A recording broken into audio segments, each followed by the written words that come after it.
जिसके नाम में आप सबको सलाम।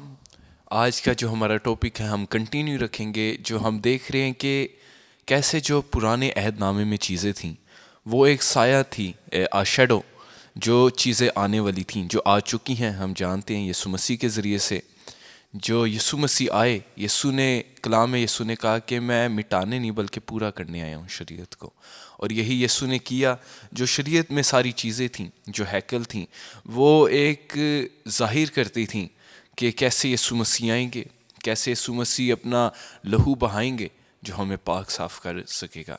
हम जानते हैं कि बड़े होगे, बैल होगे, कितनी इनकी कुर्बानियाँ देंगी, लेकिन फिर भी इंसान की जो शरीस थी, क्योंकि हम गुनाह में पैदा हुए हैं, उससे सिर्फ एक ऐसा ही लहू मिटा सकता था जो बेऐब था। क्योंकि जानवर भी इस दुनिया में आते हैं, वो सारे नापाक हैं। तभी यीशु खुदा ने, आप देखें, नूह के वक़्त में पूरी कायनात को मिटा दिया, क्योंकि हम सब खूनी तौर पे आप कह लें, क्योंकि हम सब एक इंसान से आते हैं जो गुनाहगार है, तो सब में ही गुनाह है। लेकिन यीशु मसीह वाहिद ऐसा था जो इस दुनिया से, आसमान छोड़ के आया हमारी खातिर, ताकि हम जीवन पा सकें। और ये बहुत बड़ी खुशखबरी है आपके लिए, मेरे लिए। और आज आप देख सक रहे हैं कि मुकद्दस भाई भी हमारे साथ हैं। वो अक्सर कीबोर्ड पे होते थे और खुदा ने बहुत ब्लेस किया उनकी उंगलियों को। और आज आप उनकी आवाज़ को भी सुनेंगे, उनकी आवाज़ भी बहुत ब्लेस्ड है। तो good to see you brother.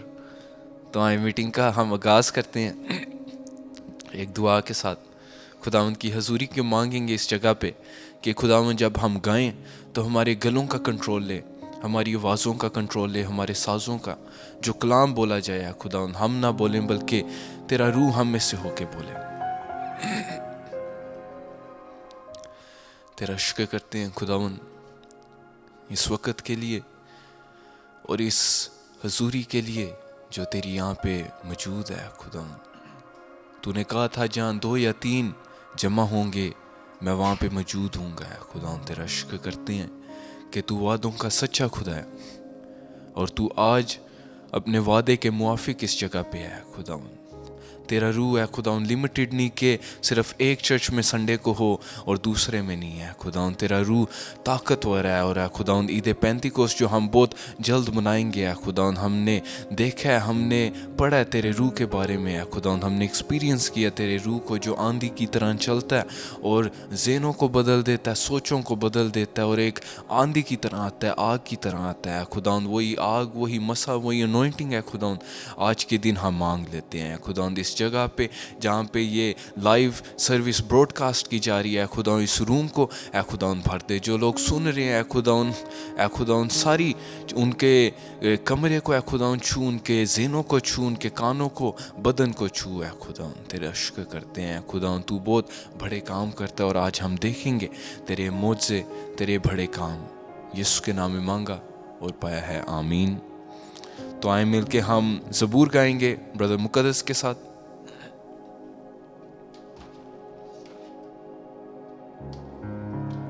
आए ये ज़बूर नंबर 46 है, ये मिलके गाते हैं। रब साडा जोर है ते नाले साड़ी है पनाह। और ये ओरिजिनल जो इसकी फर्स्ट कंपोजिशन की गई थी, ये उसमें गाते हैं।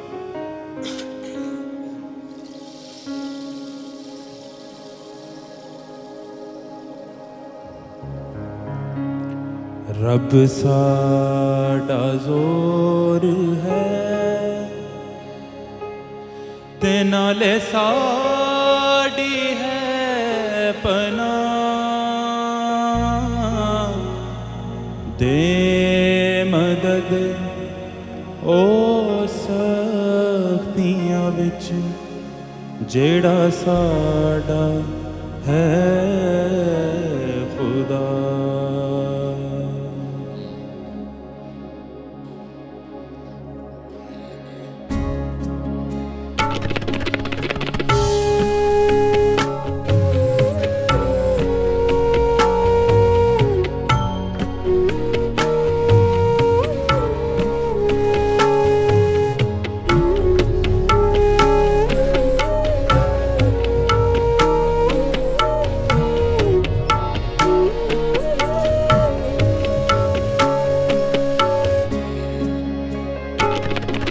रब साडा जोर है ते नाले साडी है पनाह दे मदद ओ सख्तियां विच जेड़ा साडा है खुदा रब साडा जोर है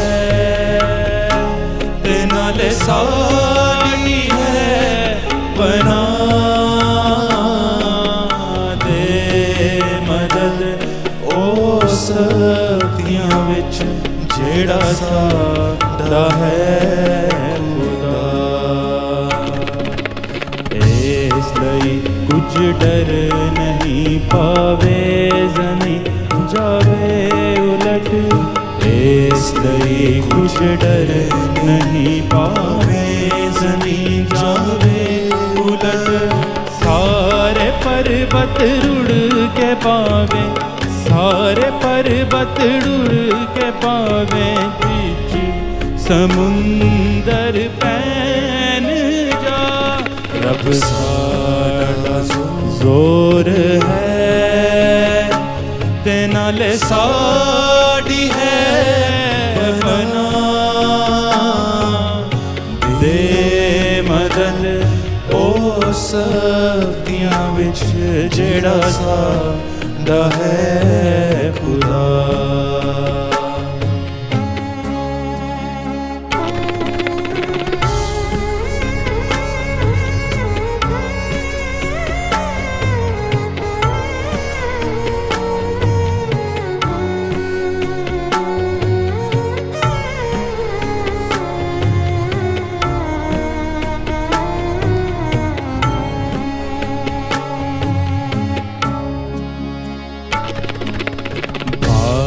जे कड़हड़ दियावे नाले पानी करन शोर बावे जे कड़हड़ दियावे नाले पानी करन शोर खौफ ना करिए पहाड़ा खौफ ना करिए पहाड़ा दावे छड़ जान जा रब साडा जोर है ते नाले साड़ी है पनाह दे मदद ओ सख्तियां विच जेड़ा साडा है खुदा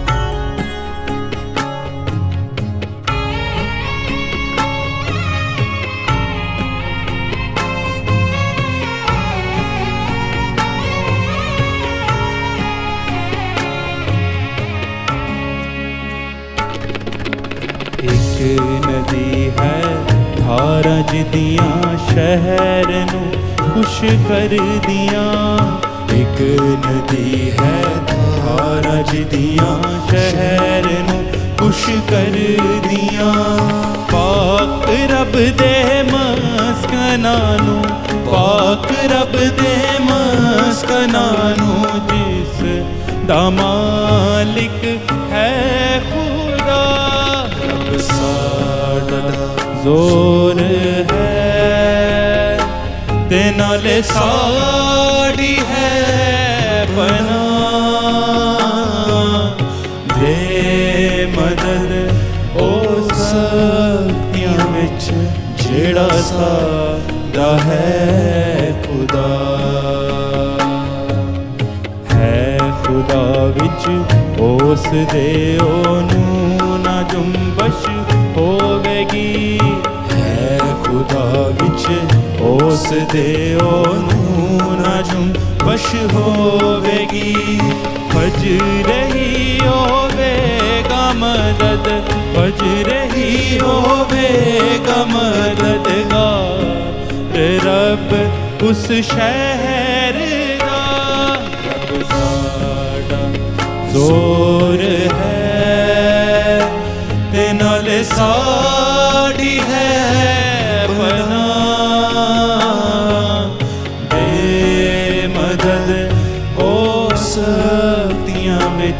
जेड़ा साडा है खुदा।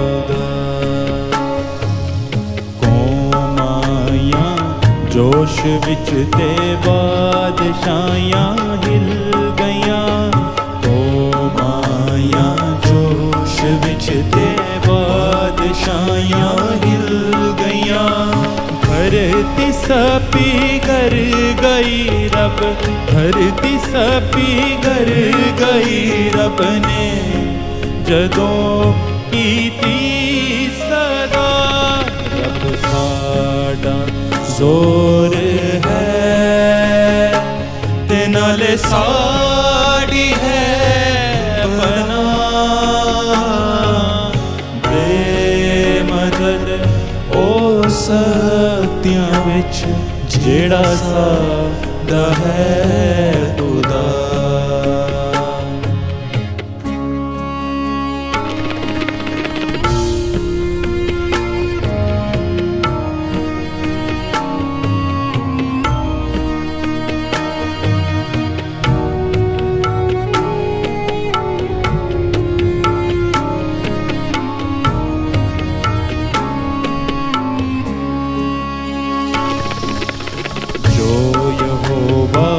लश्करां दा आप साडे नाल है।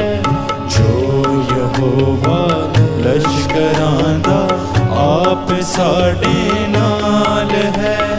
जो खुदा याकूब दा है, जो खुदा याकूब दा है, सो यो साडी है पनाह। रब साडा जोर है ते नाले साड़ी है पनाह। बेमदद ओ शक्तियां विच जेड़ा साडा है खुदा।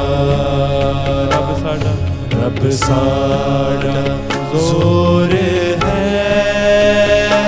ते नाले साड़ी है पनाह। बेमदद ओ शक्तियां विच जेड़ा साडा है खुदा। जेड़ा साडा है खुदा, जेड़ा साडा है खुदा। हालेलुया। हमारा कलाम में लिखा है कि जो हमारे साथ है वो उससे ज़्यादा ज़ोरावर है जो दुनिया में है। और क्योंकि जो हमारे साथ है वो ज़्यादा ज़ोरावर है, इसलिए अगर हम गिरें भी, अगर हम थोड़ी देर के लिए शिकस्त भी हमें लगे, हम पा रहे हैं, लेकिन एंड पे जीत हमारी ही है, क्योंकि हम पे यीशु की मोहर हो चुकी है। हम यीशु के नाम से खिलाए गए हैं। और बहुत ज़रूरी है कि हम डेली अपने आप को याद दिलाएं इस वादे का कि हमारे साथ खुदावंद है। हम खुदावंद को बताएं कि खुदावंद हम तेरे हैं, तू हमारा है और तुझे जलाल मिले। तो आए मिल के एक गीत गाते हैं कि यीशु तुझे जलाल मिले तुझे यीशु।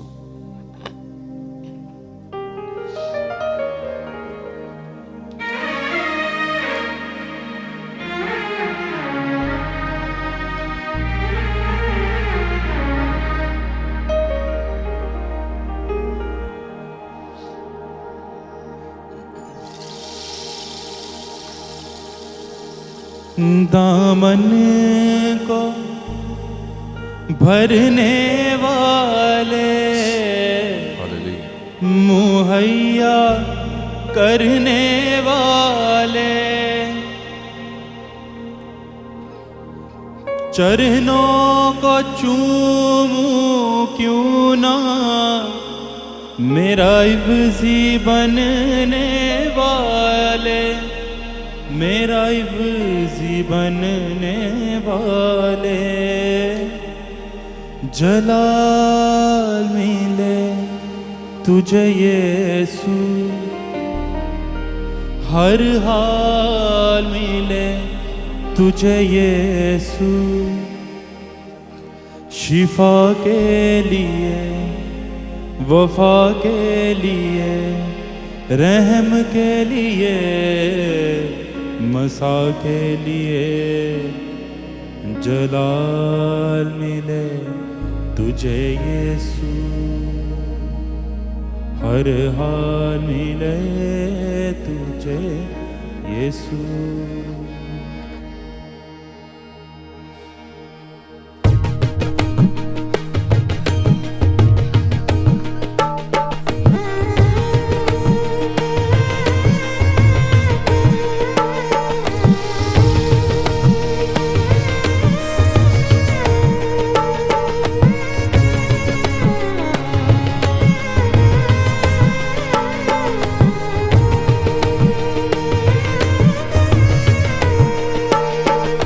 जलाल मिले तुझे यीशु, हर हाल मिले तुझे यीशु, जलाल मिले तुझे यीशु, हर हाल मिले तुझे यीशु, शिफा के लिए, वफा के लिए, रहम के लिए, मसा के लिए, रहम के लिए, मसा के लिए, जलाल मिले तुझे यीशु, हर हाल मिले तुझे यीशु।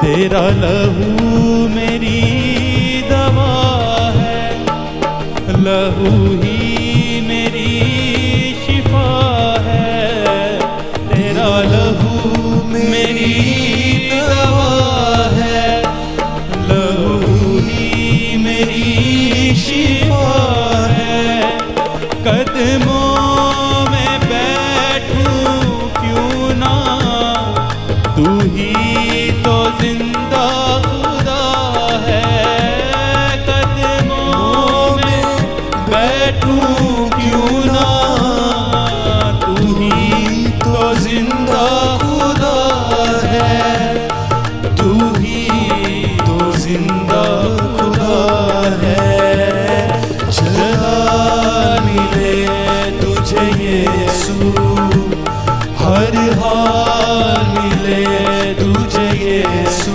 जलाल मिले, जलाल मिले तुझे यीशु, हर हाल मिले तुझे यीशु, शिफा के लिए, वफा के लिए, रहम के लिए, मसा के लिए, रहम के लिए, मसा के लिए।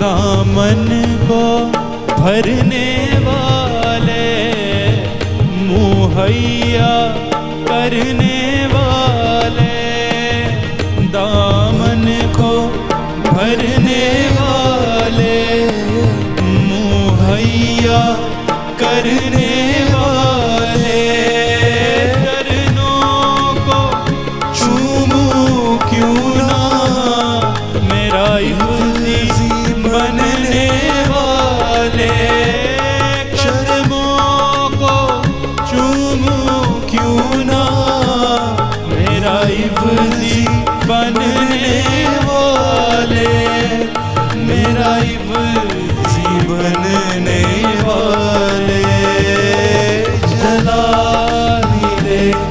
तुझे यीशु, हर हाल मिले तुझे यीशु, शिफा के लिए, वफा के लिए, रहम के लिए, मसा के लिए, रहम के लिए, वफा के लिए, मेरी तन्हाइयों का खुदा तू, मुश्किल में मुश्किल कुशा तू, मेरी तन्हाइयों का खुदा तू, मुश्किल में मुश्किल कुशा तू, चरणों को चूमूं क्यों ना, बाहों में लेता खुदा तू, चरणों को चूमूं क्यों ना, बाहों में लेता खुदा तू, बाहों में लेता खुदा तू, जलाल मिले तुझे यीशु, हर हाल मिले तुझे यीशु, जलाल मिले तुझे यीशु, हर हाल मिले तुझे यीशु, शिफा के लिए, वफा के लिए, रहम के लिए, मसा के लिए, रहम के लिए, मसा के लिए, जलाल मिले तुझे यीशु, हर हाल मिले तुझे यीशु, ओ जलाल मिले तुझे यीशु, हर हाल मिले तुझे यीशु। बड़े हमने खूबसूरत अल्फाज गाए हैं कि खुदावन मेरी तन्हाइयों में भी तू है, जब मेरे पास कुछ भी ना हो लेकिन मेरे दामन को तू भर देता है।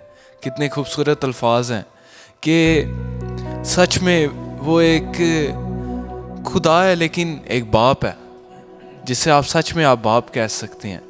और यीशु मसीह की आने की वजह से वो हक हमें वापस मिल गया कि हम उसे बाप कह सकें। अगर आप देखें कि बाप होता कौन है, आप स्टडी करें कि बाप की पर्सनैलिटी का, उसके एट्रीब्यूट्स, तो ये बहुत गहरी बात है कि हम उसे बाप कह सकते हैं।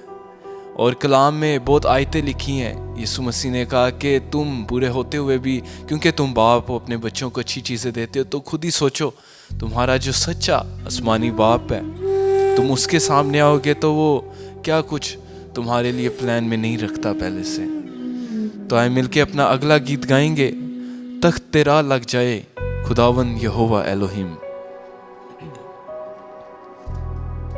कलाम में लिखा है कि जब साज और आवाज़ मिल जाते हैं तो खुदा का अबर उसका तख्त उतर आता है और प्रस्तिश जो है वो खुदा के दिल तक पहुंच जाती है।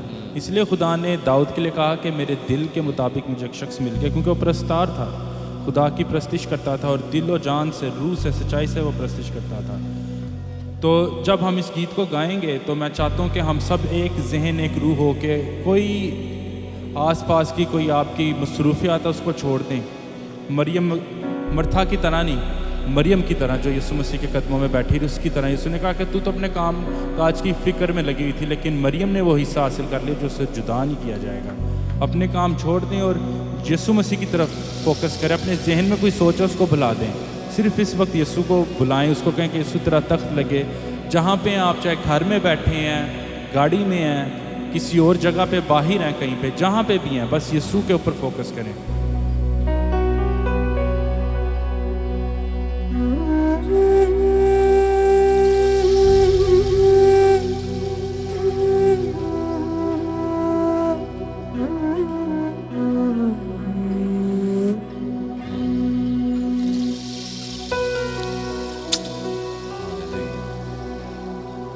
इसका दूसरा अंतर है, तख्त लगाए प्रस्तिश पर तू और करे इंसाफ। धुल जाए जो खून से तेरे होता साफ शफाफ। हम्द तेरी हो जाए खुदावंद यहोवा एलोहीम। हम्द तेरी हो जाए खुदावंद यहोवा एलोहीम। ये चीज़ ना भूलें कि आसमान पे ट्रिलियंस फरिश्ते हैं, ट्रिलियंस, लातादाद उनका शुमार ही नहीं किया जा सकता। फिर भी खुदा ने हमको बनाया हम उसकी प्रस्तिश करें। हर वक्त आदम से वो ठंडे पहर में शाम को मिलने आता था, हर रोज़। लाखों लाख फरिश्ते होने के बावजूद खुदा ने हमें क्यों बनाया है? क्योंकि हम उसकी प्रस्तिश कर सकें। तो हमारी वैल्यू कितनी है कि फरिश्तों से भी बालातर, फरिश्तों से भी ऊपर हमारी वैल्यू है। तो क्या होनी चाहिए? हम्द तेरी हो जाए खुदावंद यहोवा एलोहीम। तख्त तेरा लग जाए खुदावंद यहोवा एलोहीम। जब तख्त लगता है तो क्या होता है? जलाल तेरा छा जाए, जलाल तेरा छा जाए, जलाल तेरा छा जाए, जलाल तेरा छा जाए, जलाल तेरा छा जाए खुदावंद यहोवा एलोहीम।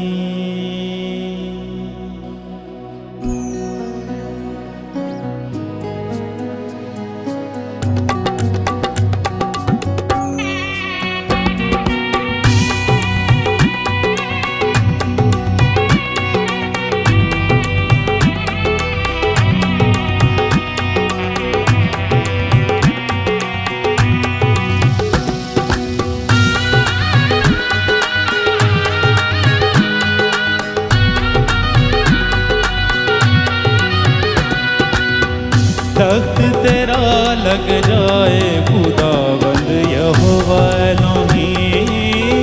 तख्त तेरा लग जाए खुदावंद यहोवा एलोहीम। जलाल तेरा छा जाए, जलाल तेरा छा जाए, जलाल तेरा छा जाए, जलाल तेरा छा जाए, ओ जलाल तेरा छा जाए खुदावंद यहोवा एलोहीम। तख्त तेरा लग जाए खुदावंद यहोवा एलोहीम। कदूस कदूस कदूस कदूस कदूस कदूस कदूस कदूस। तख्त तेरे से नजात का दरिया, शिफा का दरिया बहे। तख्त तेरे से नजात का दरिया, शिफा का दरिया बहे। मखलसी जो पाना चाहे ये सुना मुझपे, मखलसी जो पाना चाहे ये सुना मुझपे। दीप बुझा जल जाए खुदावंद यहोवा एलोहीम। दीप बुझा जल जाए खुदावंद यहोवा एलोहीम। तख्त तेरा लग जाए खुदावंद यहोवा एलोहीम। तख्त तेरा लग जाए खुदावंद यहोवा एलोहीम।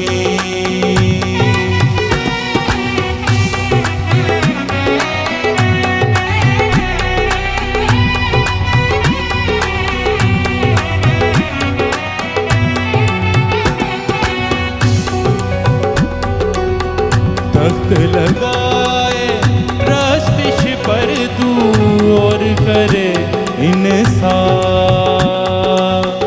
तख्त लगाए प्रस्तिश पर तू और करे इंसाफ। धुल जाए जो खून से तेरे होता साफ शफाफ। धुल जाए जो खून से तेरे होता साफ शफाफ। हम्द तेरी हो जाए खुदावंद यहोवा एलोहीम। हम्द तेरी हो जाए खुदावंद यहोवा एलोहीम। तख्त तेरा लग जाए खुदावंद यहोवा एलोहीम। कदूस कदूस कदूस कदूस कदूस कदूस कदूस कदूस।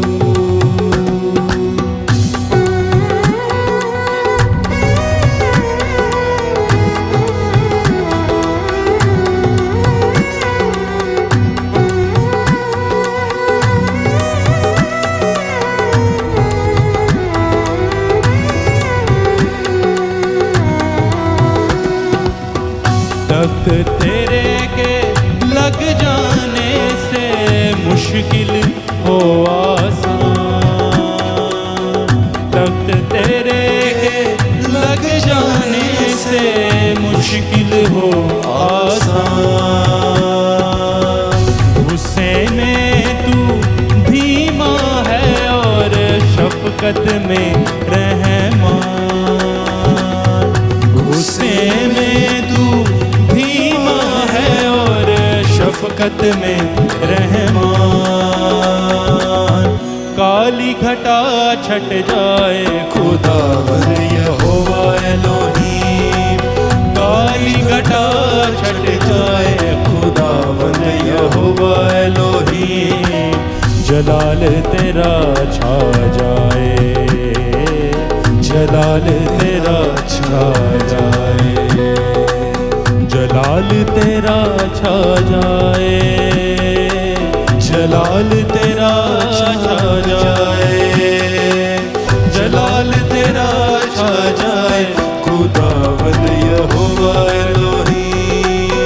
तख्त तेरा लग जाए खुदावंद यहोवा एलोहीम। तख्त तेरा लग जाए खुदावंद यहोवा एलोहीम। तख्त तेरा लग जाए खुदावंद यहोवा एलोहीम। तख्त तेरा लग जाए खुदावंद यहोवा एलोहीम। तख्त तेरा लग जाए खुदावंद यहोवा एलोहीम। हालेलुया। खुदावंद का तख्त जहाँ भी आप मौजूद हैं उस जगह पे लगा हुआ है। हमने यही अल्फाज गाए हैं कि खुदावंद तेरा तख्त लग जाए, और खुदावंद अपने वादे के मुआफिक मौजूद है। खुदावंद चाहता है अपने बच्चों के साथ फेलोशिप रखे।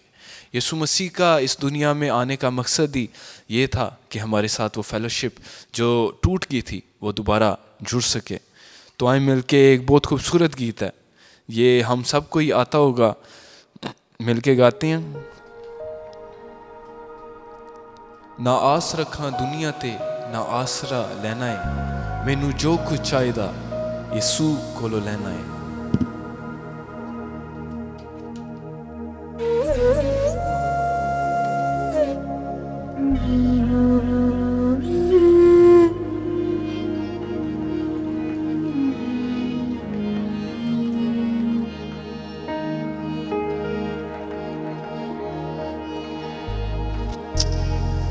मैं ओ तो मंगना है जिथों राजे भी मंगदे ने, ओदे कोलो मंगन तो कंगाल ना संगदे ने। ओ दवे ना दवे ओ दवे ना दवे ओदी रजा च रहना है। मिलके गाएंगे। मैनू जो कुछ चाहिदा यसू कोलो लेना है। मैनू जो कुछ चाहिदा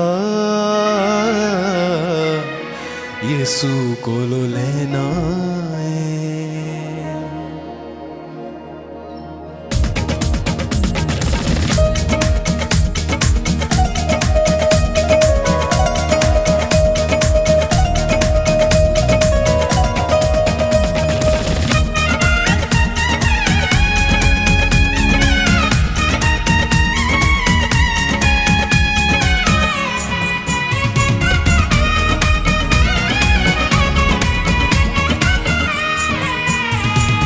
आस रखा दुनिया ते ना आस रखा दुनिया ते ना आसरा लेना है।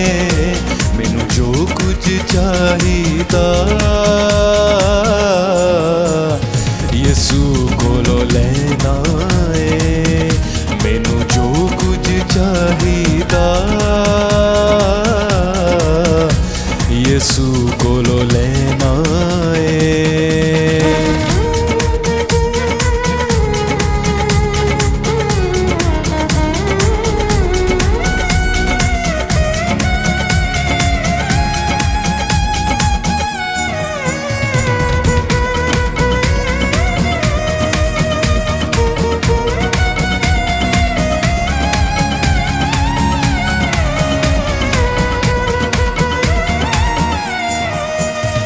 मैं ओ तो मंगना है जिथों राजे भी मंगदे ने। मैं ओ तो मंगना है जिथों राजे भी मंगदे ने। ओदे कोलों मंगन तो कंगाल ना संगदे ने। ओदे कोलों मंगन तो कंगाल ना संग देने। ओ दवे ना दवे ओ दवे ना दवे ओदी रजा च रहना है। मैनू जो कुछ चाहिदा यसू कोलो लेना है। मैनू जो कुछ चाहिदा यसू कोलो लेना है।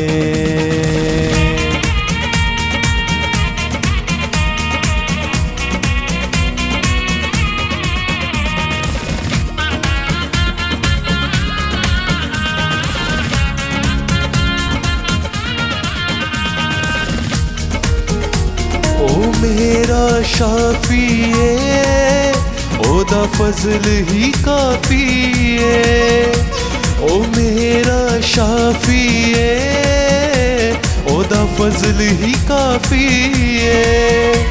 तो दिते पाप मेरे मैनू बख्शी माफी है। तो दिते पाप मेरे मैनू बख्शी माफी है। हर वेले नाल रवे हर वेले नाल रवे। मैं होर की लेना है। मैनू जो कुछ चाहिदा यसू कोलो लेना है। मैनू जो कुछ चाहिदा यसू कोलो लेना है।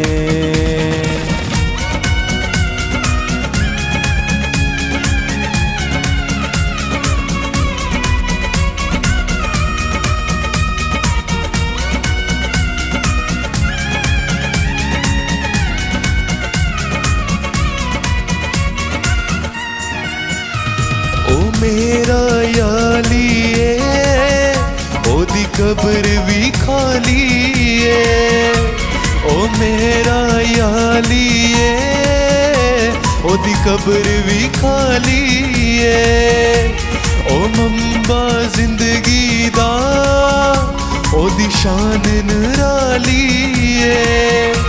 ओ मंबा जिंदगी दा ओदी शान निराली है। ओदे कदमां च जिंदगी है, ओदे कदमां च जिंदगी है। मैं ओथे ही रहना है, मैनू जो कुछ चाहिदा यसू कोलो लेना है। मैनू जो कुछ चाहिदा यसू कोलो लेना है। यसू कोलो लेना है। यसू कोलो लेना है। यसू कोलो लेना है। यसू कोलो लेना है। बड़े खूबसूरत वर्डिंग है कि मैंने वहाँ से लेना है जहाँ से राजे खुद मांगते हैं, उस सोर्स से जहाँ पे उससे ले भी लें तो वहाँ पे कमी नहीं पड़ती। हालेलुया। जैसे आप साबुन से हाथ धोते हैं, साबुन गंदा नहीं होता, वो आप वापस उसी के पास ही जाते हैं दोबारा हाथ धोने, सेम साबुन के पास।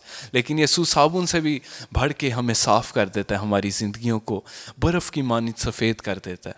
मैं चाहता हूँ ब्रदर मुकद्दस के साथ हम मिलकर शुक्रगुजारी करें अभी के सारे वक़्त के लिए, और उसी मसा में फिर हम एक कोरस गाएंगे।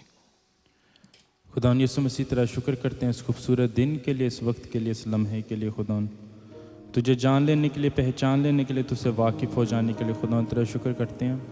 तेरा शुक्र करते हैं कि खुदावन दुनिया में कोई ऐसी कुर्बानी नहीं थी जो कि इंसान के गुनाह को जड़ से उखाड़ सके। सिर्फ तेरा खून है, तेरी कुर्बानी है खुदा, जो कि एक बार 2000 साल पहले सलीब पे तूने जान दी खुदा। और वो पहले जितने लोग तेरे से पहले आए उस वक्त थे, और अब जितने लोग तेरे आसमान पे जाने के बाद आएंगे खुदा, सब लोगों के लिए वो कुर्बानी काफ़ी है। तेरा शुक्र करते हैं खुदा कि तेरा खून है जो कि खुदा जिस खुदा शख्स के ऊपर लगता है शैतान उससे डरता है, उससे उसके करीब मौत भी नहीं आ सकती, दूसरी मौत का उसके ऊपर इख्तियार नहीं, क्योंकि खुदा तेरा खून है खुदा जो कि गुनाह पे फाते है खुदा। तेरा खून है जो कि खुदा मौत के ऊपर फाते है, शैतान के ऊपर फाते है। तेरा शुक्र करते हैं खुदा तेरे खून की खुदा हम अहमियत को आज समझेंगे खुदा। बैलों बकरों के खून और तेरे खून में क्या फ़र्क था खुदा, उसको हम समझेंगे खुदा। वो खैमा इज्तिमा जो कि खुदा तूने मूसा को दिया खुदा, वो खुदा अक्स था आसमानी खैमा इज्तिमा का खुदा, उसको हम समझेंगे। तेरा शुक्र करते हैं इन इल्हाम के लिए, इन रेवलेशंस के लिए जो खुदा तूने अपने खुदा किताब में अपने खुदा प्यारी खुदा ज़िंदगी की शमा के अंदर तूने हमें दी है। तेरा शुक्र करते हैं, तेरा कलाम हमारे कदमों के लिए चिराग, हमारी राह के लिए रोशनी है खुदावन। तेरा शुक्र करते हैं कि तेरा कलाम वो दो धारी तलवार है जो रूह और गुदे को जुदा कर देती है खुदा। इस सारे वक्त के लिए खुदा जिसमें हमने प्रस्तिश की खुदा, बाखूर तेरे सामने नजराना खुदा तुझे हमने दिया खुदा, इस प्रस्तिश से खुदा तूने राहत अंगेज़ खुशबू लिया खुदा। तेरा शुक्र करते हैं अब जो खुदा वक्त है कि खुदा हम तेरा कलाम सुने खुदा, हमें तैयार कर हमारे दिल की ज़मीनों को खुदा उसके ऊपर हाल चला अपने रूह का खुदा, ताकि वो नरम और मुलायम हो तेरे कलाम का बीज खुदा हासिल करने के लिए। हम खुदा 100% फल हैं, 30 या 40 या 50% नहीं खुदा, 100% फल लेकर आए खुदा। और तेरा कलाम खुदा जो बीज की मानित हमारे दिलों में बोया जाए, उसके ऊपर हम अमल करें खुदा, उसको अपने दिलों में रखें, उसको शैतान एक उसका हिस्सा भी चुरा के ना लेकर जा सके हमारी ज़िंदगियों से खुदा। बाकी सारे लम्हात में खुदा तेरा रूह हमारा गाइड हो खुदा, ने एक जहन एक रूह कर, और खुदा तेरा मसा और तेरा अबर हमारे ऊपर इसी तरह छाया रहे। तेरा शुक्र हो इसके नाम में। इसी तरह अपनी आंखों को बंद रखेंगे और खुदावंद की तारीफ़ करेंगे, खुदावंद के नाम के लिए जो ऊंचा है, जो इस लायक है कि उसकी तारीफ़ की जाए। आप आसमानी मंजर को अपने ज़हन के सामने लाएं, सोचें कि कैसे फरिश्ते 24 बुजुर्ग लाखों लाखों की जमात में उससे कहते हैं कि खुदावंद तू सच्चा खुदा है, तू जिंदा खुदा है। खुदावंद को कहें खुदावंद मैं भी उस जमात का हिस्सा बनना चाहती हूँ, बनना चाहता हूँ या खुदावंद, और आए मिलके उसकी तारीफ करते हैं। तू है सच्चा जिंदा खुदा, तुझ पर ही भरोसा मेरा। तू है सच्चा जिंदा खुदा, है तुझ पर ही भरोसा मेरा। सेवा पूरी करके पाऊं इनाम, प्रभु ऐसा दो वरदान। सेवा पूरी करके पाऊं इनाम, प्रभु ऐसा दो वरदान। धन्यवाद के साथ स्तुति गाऊंगा, ऐ यीशु मेरे खुदा। उपकार तेरे हैं बेशुमार, कोटि कोटि स्तुति धन्यवाद। कोटि कोटि स्तुति धन्यवाद।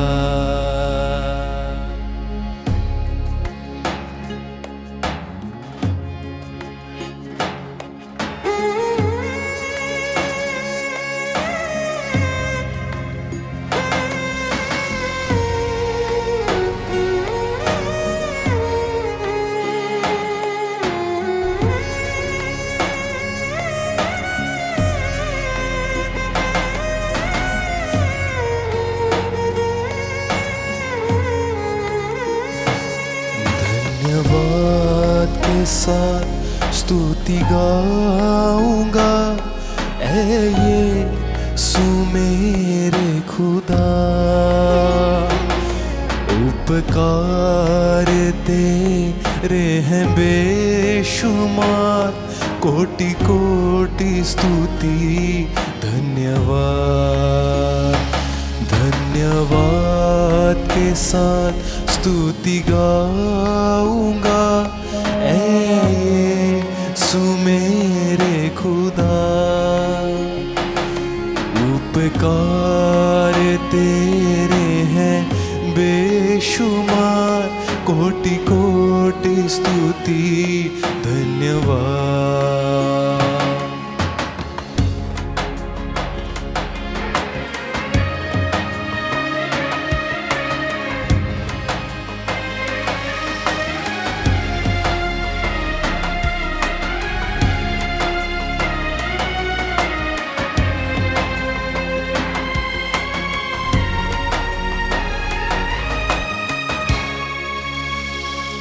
योग्यता से भर के दिया है अपनी दया से तूने मुझे।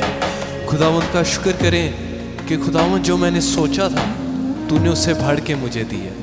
आप सोचें, अभी पिछले सालों में कोरोना वायरस आया, कुछ लोग ऐसे थे वो भूखे चले गए थे, उनकी जॉब चली गई थी, खुदा ने आपको संभाला। क्या ये चीज़ नहीं शुक्रगुजारी की? सोचें, जब से आप पैदा हुए हैं सारी चीज़ें खुदावंद ने आपकी सोचों से भर के दी हैं, उसका शुक्र करें। योग्यता से भर के दिया है अपनी दया से तूने मुझे।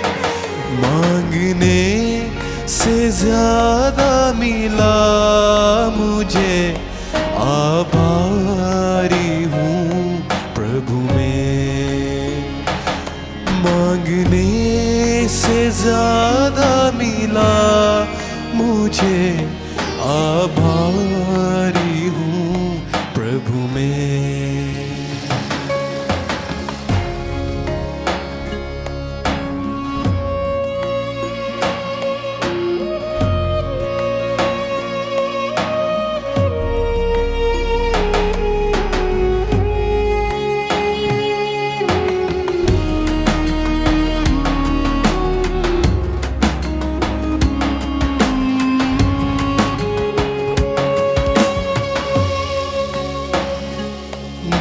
है सच्चा जिंदा खुदा, है तुझ पर ही भरोसा मेरा।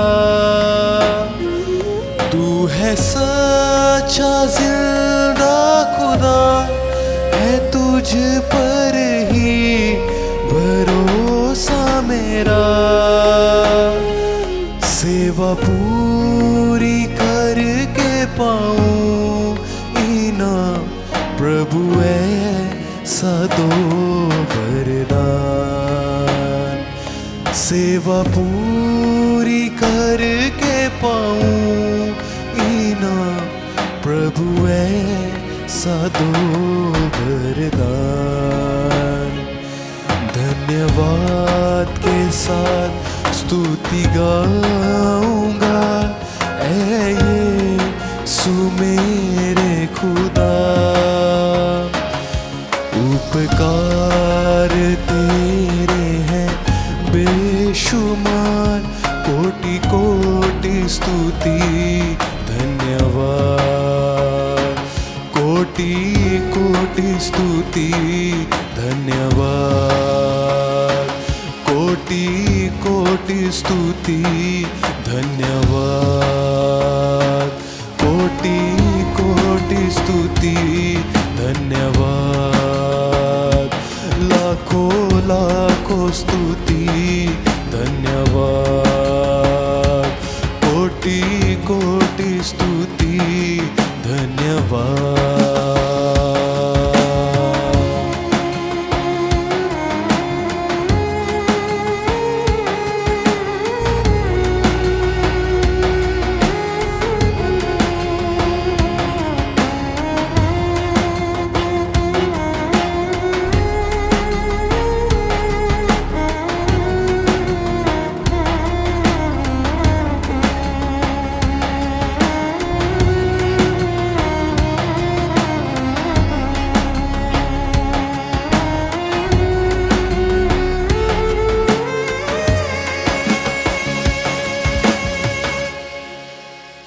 हालेलुया, लाखों लाख खुदावंत का शुक्र हो। बड़े खूबसूरत हमने अल्फाज गाए हैं। तो आए अब वक्त है कि हम खुदावंत की आवाज़ को सुने।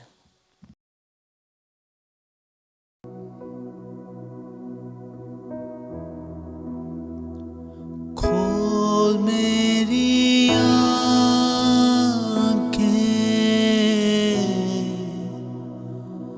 यीशु को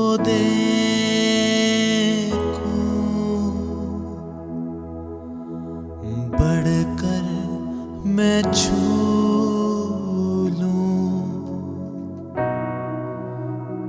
प्यार से करूं।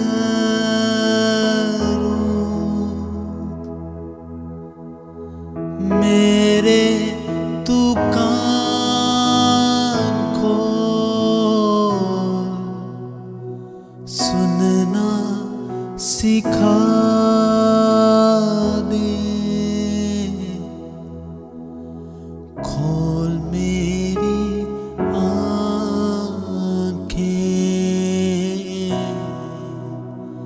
यीशु को देखूं।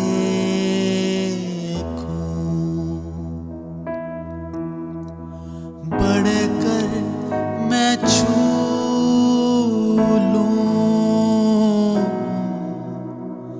प्यार से करूं।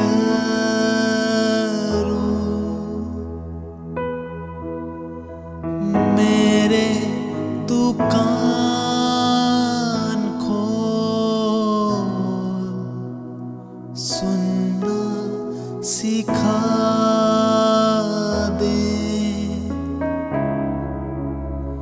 खोल मेरी आँखें,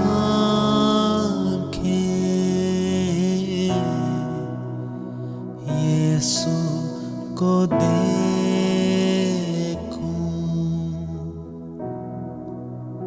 यीशु को हालेलुया। खुदा की तारीफ हो इस खूबसूरत और प्यारे मौके के लिए कि आज हमें खुदा ने फिर इकट्ठा किया कि हम खुदा के कलाम मुक़द्दस को सीख सकें। We thank the Lord for this beautiful moment that He gathered us so we can learn about Him. आइए हम अपनी आंखों को बंद करें और दुआ करें। Let's close our eyes and pray. Hallelujah. खुदा बाप हम तेरा शुक्र करते हैं, तेरी तारीफ़ करते हैं। तू इतना प्यारा है, तूने अपना कलाम हमें दिया है। Lord, we thank you, we magnify you, for you have given us your word. खुदावन तेरा कलाम हमारे कदमों के लिए चिराग और राह के लिए रोशनी है। Your word is a lamp to our feet, तेरा कलाम हमारी हरी चरागाह है। and it's our green pasture. तेरा कलाम हमारा एक खुदावंद बड़ा कुव्वत वाला, बड़ा तेज़ है खुदावंद, हथियार है, तलवार है। It's a very strong and very fast weapon. खुदावंद तेरा शुक्र हो, तेरा कलाम हमारे अंदर की बदियों को आय खुदावंद काट डालता है। Your word cuts off all impurities from our lives. खुदावंद तेरा कलाम आय खुदावंद हमें ऐसा धोता है जैसे कोई धोबी धो नहीं सकता किसी कपड़े को। कोई आय खुदावंद लिक्विड है नहीं जो आय खुदावंद गुनाह को धो सके। Lord, your word cleanses us in a way that no washing liquid can wash any cloth. खुदा बाप आज हमें धो पाक कर। Lord, cleanse us, wash us today. तेरा शुक्र हो, तूने अपना खून दे दिया, तूने अपना रूह दे दिया। You gave us your word, you gave us your spirit. और आए खुदावंद अपने रूह के वसीले से खुदावंद हमसे हम कलाम हो। And Lord, we want you to talk to us through your spirit today. खुदावंद हम सब तेरी आवाज़ को सुनना चाहते हैं, हम सब तेरे डिसाइपल हैं। All of us are your disciples. We want to hear your voice. तेरा शुक्र हो, तू अपनी सीट संभाल, अपने उस्ताद होने की सीट संभाल। हम आए खुदावंद अपने शागिर्द होने की सीट संभाल के अच्छा सा ये वक्त गुजार सकें। Lord, take your place, position as a teacher today, and we take our positions as your disciples, your students. क्योंकि हमने सब कुछ मांगा यीशु के नाम में। We ask this in the name of Jesus. Amen. Amen. आज हम खुदावंद यीशु मसीह के खून का वो हिस्सा जिसमें वो हमारी तखसीस करता है, हमारी ऑर्डिनेशन करता है, हमें मखसूस करता है, हम अहबार 8 बाब की 25 आयत से उसको सीख रहे हैं। So today we will learn about the blood of Christ that ordains us from Leviticus chapter 8 verse 25. अहबार 8वां बाब, इसमें हमने ये तीसरा जानवर है जो अभी हम सीख रहे हैं। So we are now learning about the third animal in Leviticus chapter 8. क्योंकि सबसे पहला एक जानवर यानी एक बुल, एक बैल जिसको कुर्बान किया गया था खता की कुर्बानी के लिए, सिन ऑफरिंग के So लिए। firstly we learned about the bull that was sacrificed for the sin offering. और फिर दूसरा जानवर है वो एक मेंढा है, और फिर तीसरा भी एक मेंढा है। So the second and third animal, they are rams. और जो दूसरा मेंढा है उसके लिए हम सीख चुके हैं कि उसे सोख्तनी कुर्बानी के तौर पे कुर्बान किया गया था। The second ram was sacrificed as a burnt offering. और तीसरा जो मेंढा है उसको हमने सीखना शुरू किया हुआ है, उसका कुछ हिस्सा हमने सीखा था। और तीसरा मेंढा, उसका एक ख़ास मकसद है, और वो क्या है कि हारून और उसके बेटों को मखसूस करने के The लिए। third ram, we are still learning about that one, and it had a special purpose to be used for the ordination of Aaron and his sons. और जो तीसरे मेंढे के बारे में हमने पिछली दफ़ा सीखा था वो ये कि हारून और उसके बेटों ने उस मेंढे के सर के ऊपर हाथ रखा है। So what we learned was that Aaron and his sons, they placed their hands on the head of this third ram. और ख़ास मकसद उनका क्या है, ताकि उसके वसीले से उनको मखसूस किया जाए। And the purpose is so they can be ordained through this ram. और ये जो सा मेंढा है, ये हर एक जो सी कुर्बानी है वो यीशु मसीही की शैडो है, वो अक्स है। And each of these offerings, they are a shadow of Christ. तो जब हारून और उसके बेटों ने अपने हाथ उस पर रखे तो वो ये बता रहे हैं कि जो आज हमें पैगाम मिलता है कि यीशु मसीह का खून हमें बाप के हुजूर में मखसूस करता है, उसके होने के लिए मखसूस So करता है। this symbolizes that the blood of Christ, it ordains us in front of the Father. और फिर इस मेंढे के खून के साथ जितना काम उन्होंने कर लिया वो क्या है कि उसके सर पे हाथ रखे, फिर उसको कुर्बान किया। So what they did was they placed their hands on the head of this ram, then they sacrificed the ram. और जब उससे उन्होंने स्लॉटर किया, उसे ज़िबा किया, तो सबसे पहला काम क्या किया है कि वो खून लेके हारून और उसके बेटों के कान पे, दाहिने कान पे, दाहिने अंगूठे पे, हाथ के अंगूठे पे और दाहिने पाँव के अंगूठे पे लगाया था। So what they do was they take the blood of the sacrificed ram and they put it on Aaron and his sons' right earlobe, right thumb, and right toe of the foot. अब जितनी revision की है इस revision को हम points में देख लें। पहला पॉइंट क्या कि उसके मेंढे के सर पे हाथ रखें।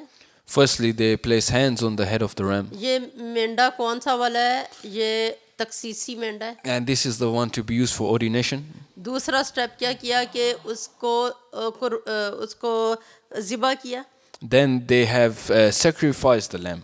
अब तीसरा स्टेप जो हमने देखा वो ये कि उससे उनके जिस्म के मुख्तलिफ हिस्सों पे खून लगाया गया। And thirdly, they used that blood to place on different body parts of Aaron and his sons. अब चौथा नंबर कि उस मेंढे से क्या करना है जिसके ज़रिए से इनकी तखसीस होनी है as a priest. So now we will learn point number 4, which is how they used the ram to ordain Aaron and his sons. आइए हम खुदा के कलाम मुकद्दस में से पढ़ते हैं अहबार 8वां बाब उसकी 25 आयत, और यहाँ लिखा है और उसने चर्बी और मोटी दुम और अंतड़ियों के ऊपर की चर्बी, और इसे अगली स्लाइड पे हम जारी रखेंगे, और जिगर पर की झिल्ली और दोनों गुर्दे और उनकी चर्बी और दहनी रान, इन सबों को लिया। So let's read Leviticus chapter 8 verse 25. It says, after that he took the fat tail, all the fat around the internal organs, the long lobe of the liver, both kidneys and their fat, and the right thigh. अब ये mic को आप समझ लें कि ये mic जो है ये एक मेंढा है। So if you can imagine this microphone as a ram, अब ये हिस्सा है, ये इसका पिछला हिस्सा है। that's the back side of the ram. तो खुदावंद ने क्या कहा कि क्या क्या चीज़ें लें उस मेंढे की मोटी दुम। So firstly, you have to take the fat tail of the ram. मोटी दुम यानी कि उसकी वो मोटी दुम की जो चर्बी है वो उन्होंने लेनी So है। they have to take the fat of the tail. फिर अब इसका ये सेंटर का हिस्सा, यहाँ पे अंतड़ियाँ हैं, अंतड़ियाँ इसकी इंटेस्टाइन है, इंटेस्टाइन के ऊपर की चर्बी लेनी है। So then in the middle they have all the internal organs. They have to take the fat around those. फिर जो जिगर उसका लिवर है उसके ऊपर की झिल्ली लेनी है। Then they have to take the long lobe of the liver. और फिर दोनों गुर्दे जो हैं, दोनों जो किडनीज हैं और उनकी चर्बी, And kidneys and their fat. फिर एक और चीज़ जो उसकी टांग है, उसकी टांग में से कौन सा वाला हिस्सा, उसकी दहनी टांग, उसकी दहनी रान लेनी है। And then the right thigh, that's what they have to take. तो अब ये कितनी चीज़ें हो गई? 5 अगर हम इनको अपने जहन में रखें, कौन सी? मोटी दुम की चर्बी, So firstly is the fat tail, और अंतड़ियों पर की चर्बी, the fat around the internal organs, और जो लिवर है, जिगर पर की झिल्ली, the long lobe of the liver, और दोनों गुर्दे और उनकी चर्बी, and both kidneys and their fat, और फिर अगली बात दहनी रान। and the right thigh. तो खुदावंद ने कहा कि ये उस मेंढे के ये वाले जो बॉडी पार्ट्स हैं इनको निकाल ले, So they had to take these body parts of the ram. और फिर अब उसने एक और चीज़ लेनी है। ये तो गोश्त की चीज़ हो गई है। अब समझे एक और टोकरी है जिसके अंदर रोटियां हैं, और वहाँ पे 3 किस्म की रोटियां हैं। तो आइए हम देखते हैं, अगली आयत है अहबार 8 बाब और उसकी 26 आयत। और बेखमीरी रोटियों की टोकरी में से जो खुदावंद के हुजूर रहती थीं, अगली स्लाइड पे जाते हैं, बेखमीरी रोटी का एक गिरदा और तेल चिपड़ी रोटी का एक गिरदा और एक चपाती। अगली स्लाइड पे जाते हैं, निकाल कर उन्हें चर्बी और दहनी रान पर रखा। In Leviticus chapter 8 verse 26 it says, and from the basket of bread made without yeast, which was before the Lord, he took one thick loaf with olive oil mixed in, and one thin loaf, and he put these on the fat portions and on the right thigh. तो 26 आयत में क्या लिखा है कि एक टोकरी है, ये टोकरी में क्या है? बेखमीरी रोटियां हैं, और यीशु मसीह बेखमीरी रोटी है। So this basket of bread, it has all the breads are made without yeast, and Christ, he is made without yeast. तो ये 26 आयत को हम देख रहे हैं, ये टोकरी किसके हुजूर में रहती है? खुदा के हुजूर में। यानी कि जो ताज़ा रोटियां बना के, बेखमीरी रोटी बना के वो खुदा के हुजूर में उस टोकरी में रखी जाती So हैं। these unleavened breads of without yeast, they are always before the Lord. तो अब उसमें से उसमें कितनी किस्म की रोटियां, यानी ज़्यादा रोटियां हैं, लेकिन वो 3 किस्म की हैं। So there are 3 types of breads in this basket. तो खुदावंद ने कहा कि भी एक तो तुमने लेना है बेखमीरी रोटी का एक गिरदा जो थिक लोव है, एक बहुत पतली रोटी जो चपाती होती है, और एक तेल चुपड़ी हुई रोटी। So there is one thick loaf, one thin loaf, and then there is one thick loaf with olive oil mixed in. अच्छा, फिर ये सारी निकाल के क्या करना है, हमारे पास यहाँ पे 5 चीज़ें हैं जो गोश्त की हैं, उनके ऊपर ये रोटी रखनी है। So we have those 5 things which we learned about before of the meat which was cut off, and they are to place these 3 types of breads on top of these. तो ये जो गोश्त है ये भी यीशु मसीह की कुर्बानी है, और जो रोटी है वो भी यीशु मसीह की ज़ात है। So the bread and the meat both symbolize Christ. तो हम देखते हैं यीशु मसीह ने अपने आप को रोटी कह के अपनी कुर्बानी को गोश्त कह के जहाँ पे बताया हमें, वहाँ ये है यूहन्ना की अंजील उसका 6 बाब और 51 आयत में ऐसा लिखा है। So we will see verses where Christ refers to himself as the bread or as the meat or the flesh. तो यूहन्ना 6:51 में लिखा है, मैं हूँ वो ज़िंदगी की रोटी जो आसमान से उतरी, अगर कोई इस रोटी में से खाए तो अबा तक जिंदा रहेगा, बल्कि जो रोटी मैं जहान की ज़िंदगी के लिए दूंगा वो मेरा गोश्त है। I am the living bread that came down from heaven. Whoever eats this bread will live forever. This bread is my flesh which I will give for the life of the world. तो यीशु मसीह हमारे लिए तकसीसी मेंढा है। So he is the ordination lamb for us. बाप के हुजूर में हम इंसानों को उससे मिलवाने वाला वो यीशु मसीह का गोश्त और उसका खून है। It's the blood and the body of Christ which helps us meet with the Father. तो खुदावंद यीशु मसीह यूहन्ना 6:51 में क्या कह रहे हैं कि ज़िंदगी की रोटी कौन है? मैं हूँ। मैं कहाँ से उतरा हूँ? मैं आसमान से उतरा हूँ। So Christ is saying, I'm the living bread I'm the living bread which has come down from heaven. और अगर कोई भी ये रोटी खाता है उसको क्या फ़ायदा होगा? वो कभी मरेगा? नहीं मरेगा। And the one who eats this bread will never die. क्योंकि जो जिस्मानी मौत है वो दुनिया में जितने भी लोग पैदा हुए हैं वो एक दफ़ा उनका मरना ज़रूर है, लेकिन जब वो मर जाते हैं तो फिर जो गुनाहगार हैं वो हमेशा मौत को सहते रहते हैं, लेकिन जो खुदा के लोग हैं वो हमेशा की ज़िंदगी में दाखिल हो जाते हैं, वो कभी नहीं Because मरते the हैं। people of this world, they continue to go in their sin, they continue to be in torment, but the people of God, they go to Christ, they live in that peace. जब जो गुनाहगार हैं जब वो hello में जाते हैं तो जो नापाक चीज़ें हैं, शैतानी चीज़ें, डीमंस हैं, वो उन्हें मारती हैं, फिर मारती हैं और वो मुसलसल मौत को सहते हैं। When the unbelievers going to hell, the demons, they torment in a way that even if they die, their flesh comes back and then they are tormented again. पर जो खुदा के लोग हैं जो ये बात लिखी हुई है कि वो अब तक नहीं मरेगा, इसका मतलब क्या है कि वो आसमान में हमेशा जिंदा रहेगा। And for Christ to say that you will live forever, it means that in heaven you will live forever.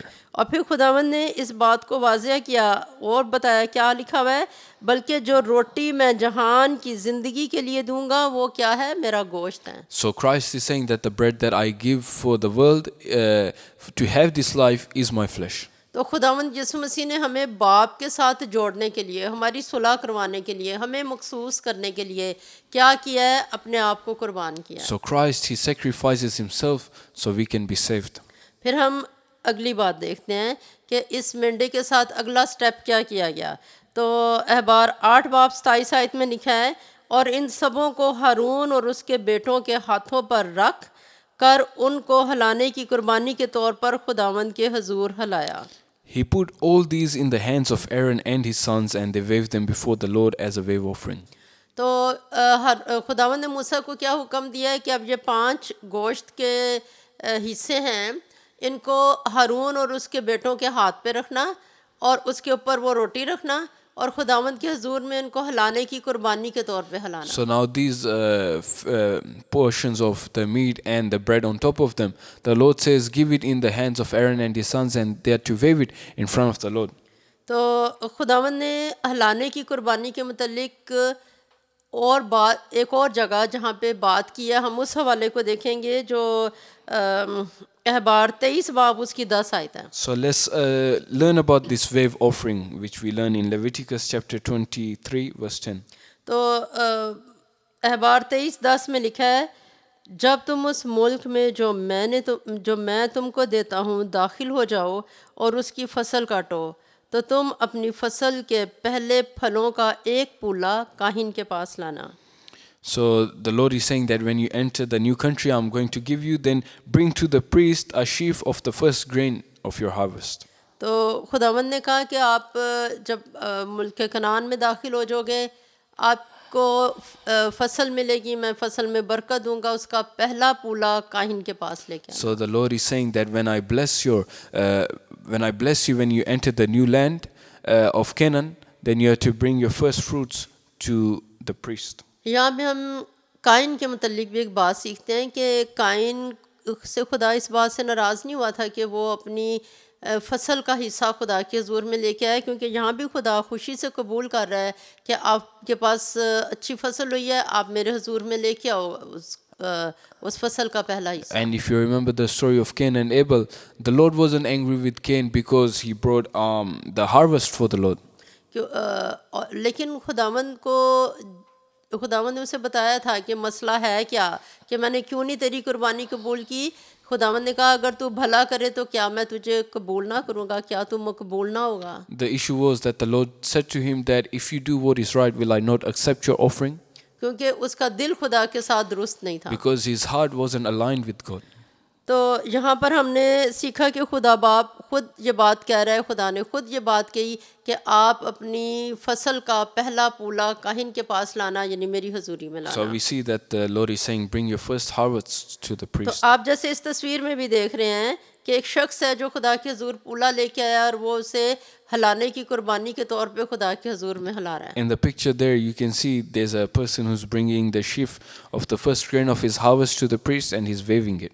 और फिर आगे 11वीं आयत में लिखा है, और वो इसे खुदावंद के हजूर हलाए ताकि वो तुम्हारी तरफ से कबूल हो, और काहिन उसे सब्बत के दूसरे दिन सुबह को हलाए। He is to wave the sheaf before the Lord so it will be accepted on your behalf. The priest is to wave it on the day after the Sabbath, the यहाँ पे Passover. एक बहुत ही अजीम lesson है जो इस वक्त हम सीखेंगे There's a very beautiful lesson we are about to learn right now. कि ये सब्बत कौन सा दिन था। ये सब्बत जिस दिन यीशु मसीह अभी कब्र में थे, ये वो वाले सब्बत की बात हो रही है, क्योंकि अगर आप एक और बिल्कुल इसके पहले वाले हिस्से में जहाँ पे खुदावंद ने कहा था कि पहले फलों की ईद कब होएगी, वो वक्त था जब पहले पास ओवर यानी ईद फसा होगी। So this Sabbath, this Passover is when Christ was in the tomb. नहीं, अच्छा चलो हम दोबारा से देखते हैं कि जो सबसे पहले है कि ईद फसा है। So firstly is the Passover. दूसरी बात कि फिर बेखमीरी रोटियों की Eid. Then is the feast of the unleavened bread. जहाँ पर हमने हम आयत में पढ़ रहे हैं कि सब्बत के दूसरे दिन यानी सब्बत से अगले दिन पहले फलों की ईद होगी और तुमने अपनी फसल का पहला पूला लेके आना है। So after the Sabbath is when you bring the first offerings to the Lord. तो ये जो सब्बत से अगले दिन ईद का नाम क्या है? पहले फलों की Eid. So after Sabbath is called bringing your first fruits to the Lord. इस ईद का नाम क्या है? फीस्ट का? Yes. यानी कि पहले फलों की ईद, है ना? First fruits bringing अच्छा, to the Lord. अब यीशु मसीह में ये चीज़ हमें कैसे पूरी होती हुई नज़र आती है कि यीशु मसीह सब्बत के दिन से अगले दिन जी उठे थे। So we see this in Christ that he's raised on the day after the Sabbath. तो सब्बत का दिन यानी हफ्ते का दिन, तो यीशु मसीह इतवार वाले दिन जी उठे हैं। Meaning Sabbath was Saturday and he's raised on Sunday. तो खुदावंद यीशु मसीह ने अपनी ज़ात में किस चीज़ को पूरा किया? अपनी जब वो जी उठे तो वो एज अ वेव ऑफरिंग, वो हलाने की कुर्बानी, पहले फलों की पहला पूला वो जी उठा और वो उसने अपने आप को खुदा के हुजूर में पेश किया। And when Christ rises up, it's like the first one out of the dead being raised, or the first one, first fruits being offered to the Lord as a wave offering. तो खुदावंद यीशु मसीह कौन सा वाला पहला पूला है वो मुर्दों में से ज़िंदा होने वालों में पहला फल है जो कभी नहीं मरेंगे। वो वाला पूला या वो वाले सब लोग जो एक दफ़ा ज़िंदा हो जाएंगे और हमेशा ज़िंदा रहेंगे, उनमें से पहला जो है वो शख्सियत वो यीशु है। So Christ is the first of all of those who are raised and who will never die again. तो यीशु मसीह का मुर्दों में से ज़िंदा होना, उसने भी क्या किया है, हमें बाप के हुजूर में मखसूस किया है। So Christ, after being raised up, he also presents us to the Lord. He raises us up. क्योंकि हारून और उसके बेटों का मखसूस होने में एक स्टेप क्या है कि वो गोश्त और रोटी को खुदा के हुजूर में हिलाएं। Because one part of the ordination of Aaron and his sons is that they wave the offering in front of the Lord. और खुदावंद यीशु मसीह ने भी जी उठ के अपने आप को पहले फल के तौर पे खुदा को पेश किया, और फिर हमारी मखसूसियत हुई बाप के हुजूर में कि हम भी हमेशा अपने अपने वक़्त पे जब मर जाएंगे, आसमान पे जाएंगे, हम सो जाएंगे, आसमान पे जाएंगे और हमारी आँख उधर खुलेगी, तो हम भी यीशु मसीह के ज़िंदा होने की वजह से हमेशा ज़िंदा रहेंगे। And when Christ raised up, he also allowed us this privilege that when we die here, we open our eyes in heaven. हम खुदा के कलाम में से इसी आयत के बारे में, वेव ऑफरिंग के बारे में एक और आयत देखेंगे।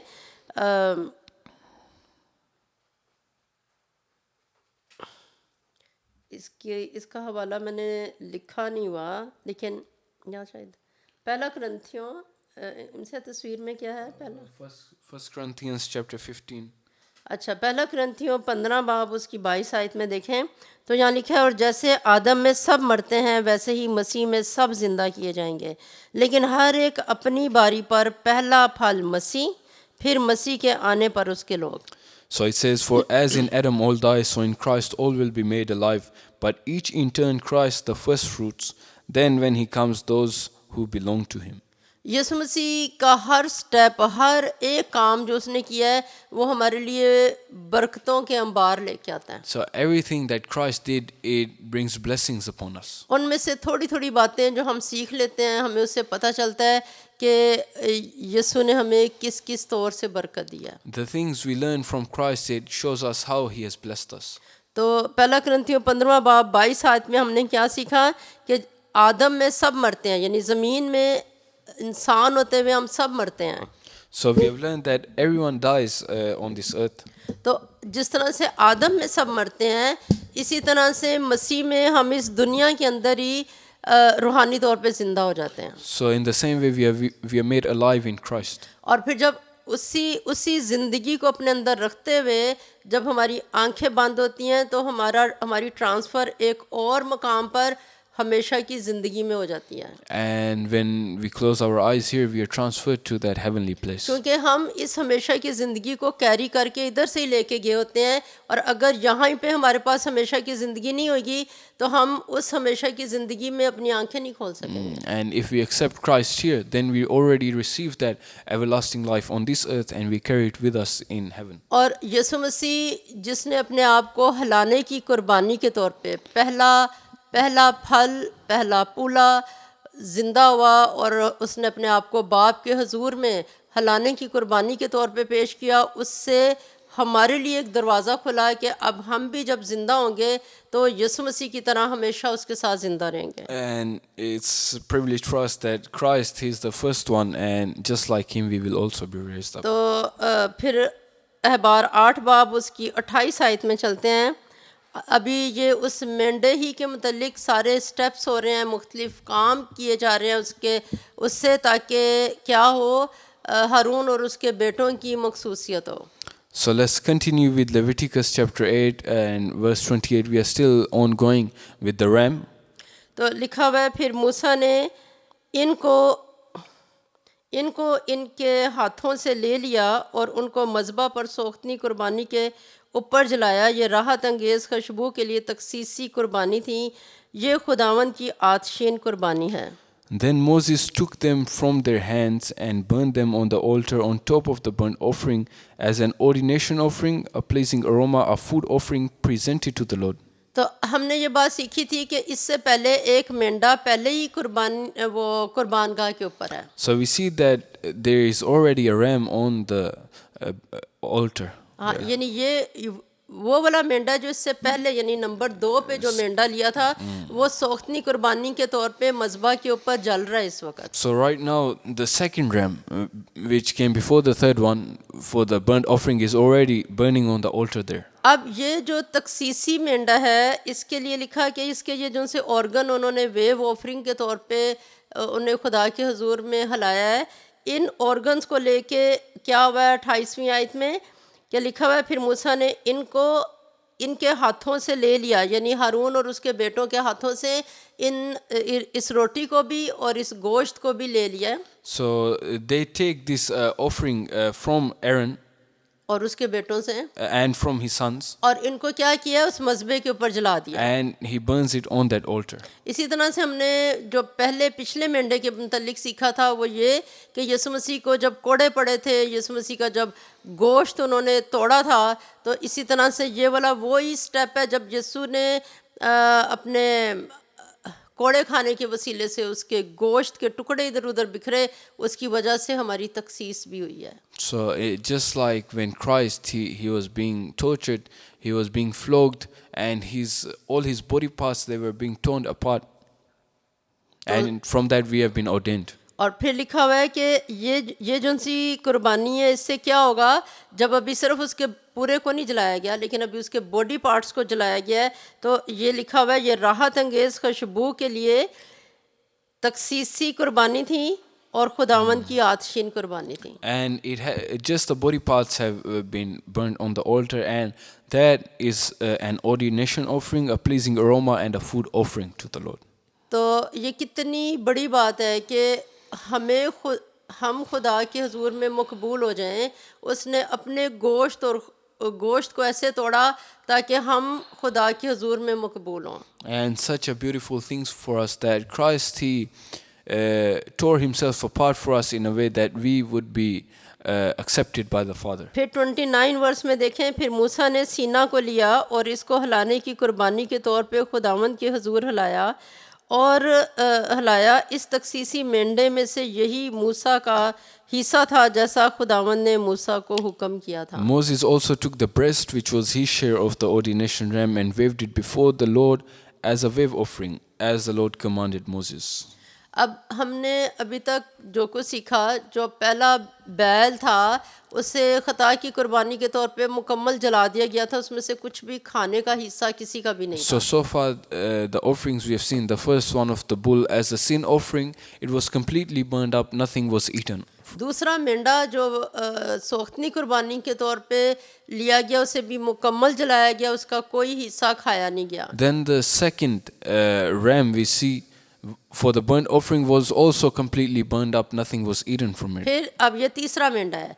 इस तीसरे मेंढे में से जो सीने का हिस्सा है वो लिखा हुआ है कि मूसा का हिस्सा था. And then the third one we see, the third ram, from this there's a breast piece which is for Moses to eat. तो हम खुदा के कलाम में से पढ़ते हैं अहबार 8:29. इसमें हमने क्या पढ़ा है कि लिखा हुआ है ये फिर मूसा ने सीना को लिया और इसको हिलाने की कुर्बानी के तौर पे खुदा के हुजूर हिलाया. इस तकसीसी मेंढे में से यही मूसा का हिस्सा था जैसा खुदावंद ने मूसा को. So Moses also took the breast which was his share of the ordination ram and waved it before the Lord as a wave offering, as the Lord commanded Moses.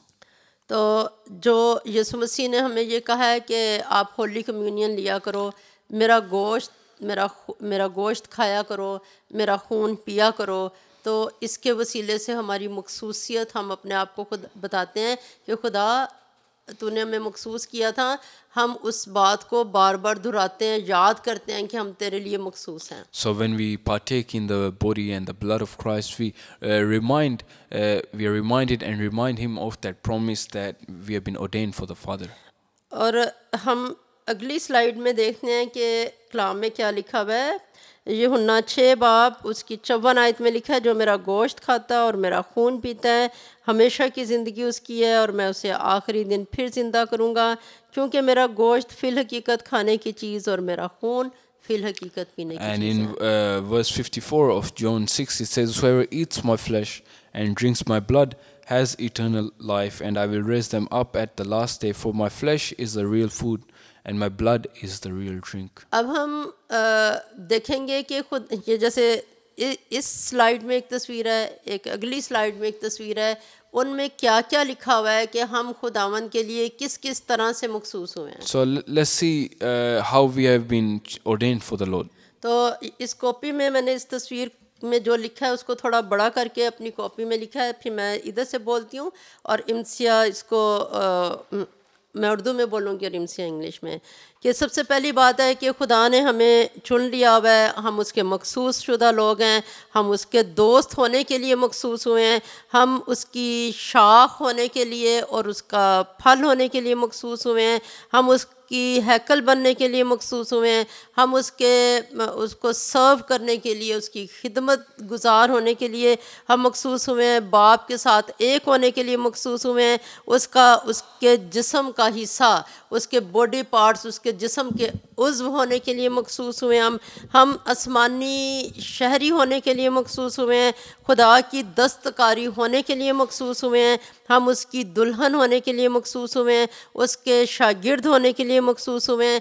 उसने हमें दुनिया का नमक बनाया और हमें नमक के तौर पे उसने मखसूस किया है.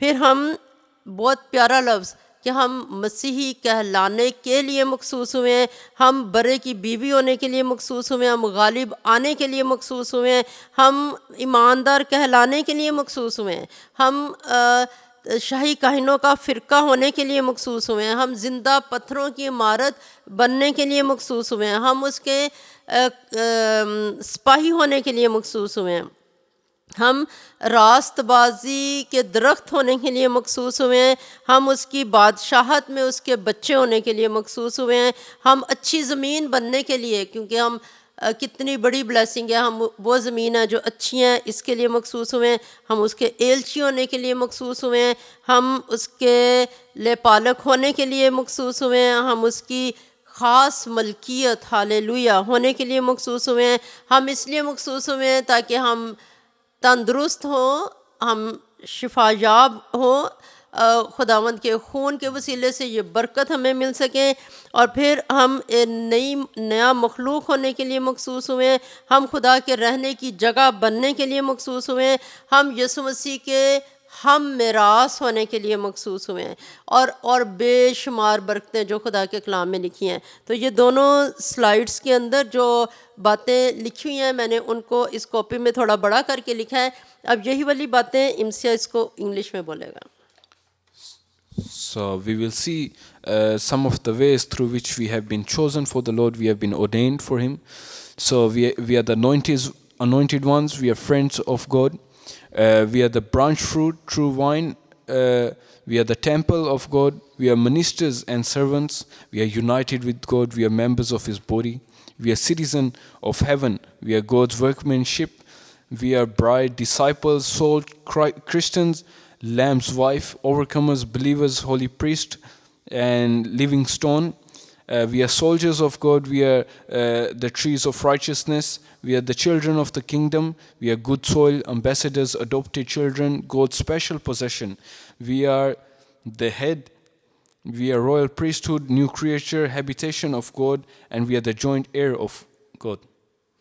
अगली वाली स्लाइड्स को मैं बहुत ज़्यादा उस पर टाइम ना देते हुए मैं इस सारे प्रोसीजर को थोड़ा थोड़ा करके बता देती हूँ. आगे 30 आयत की स्लाइड्स में हम जाएं तो यहाँ पे है कि मूसा ने क्या किया है कि मज़बे के ऊपर से तेल लिया, मज़बे के ऊपर से खून लिया और तेल लिया.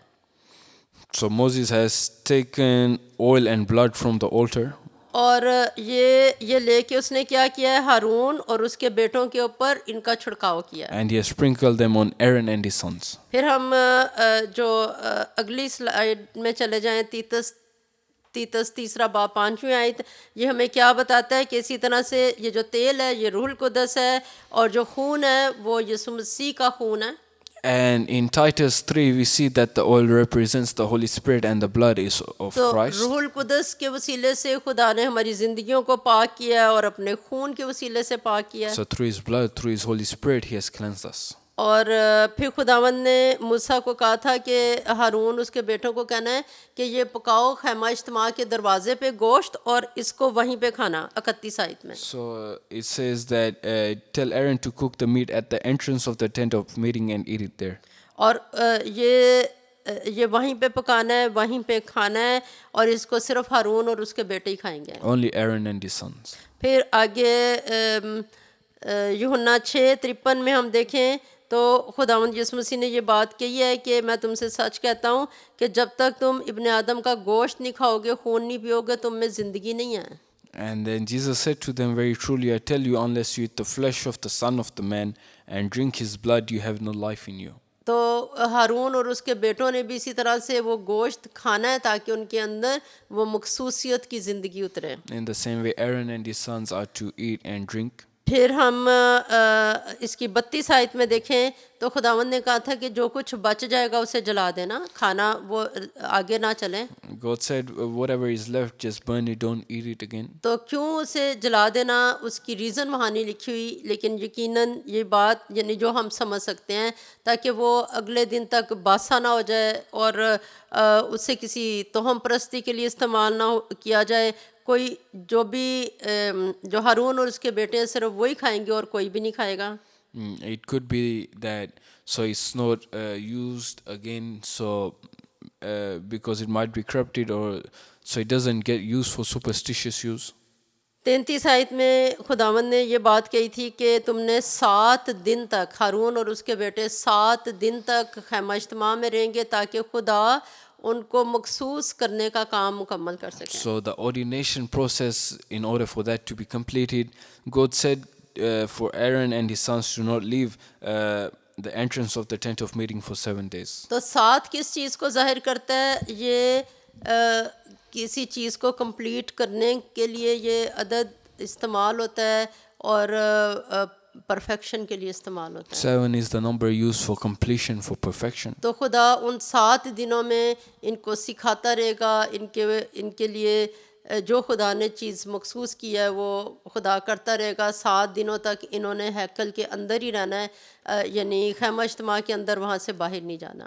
So they are to stay there for the ordination to be complete. तो फिर आगे 34 आयत में लिखा हुआ है कि जैसा आज किया गया वैसा ही जैसा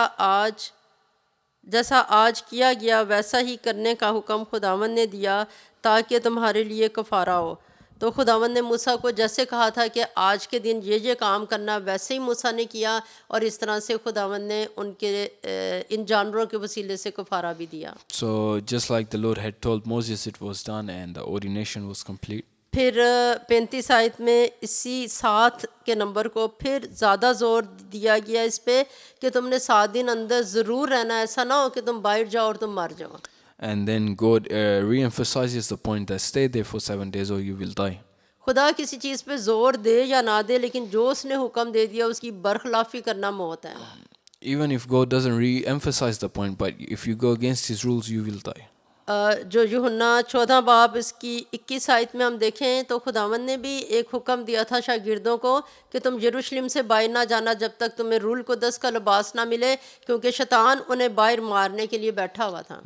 Jesus also said to his disciples, don't leave Jerusalem until you receive the Holy Spirit, because the devil, he is waiting for you. जैसे हारून उसके बेटों के लिए वो 7 दिन मखसूस थे कि उनकी मखसूसियत का काम जो खुदा ने करना है वो पूरा होता रहे, इसी तरह से खुदा ने अपने शागिर्दों को भी, यीशु ने अपने शागिर्दों को भी कहा था कि तुम्हें मखसूस होना है, यहाँ पे बैठ के तुम्हारी मखसूसियत होगी, रूह कुदस तुम्हें मखसूस करेगा, फिर तुम बाहर जाओगे. So just like Aaron and his sons were to be there for a set number of days, in the same way the disciples were to stay in the upper room for a set number of days to receive the Holy Spirit.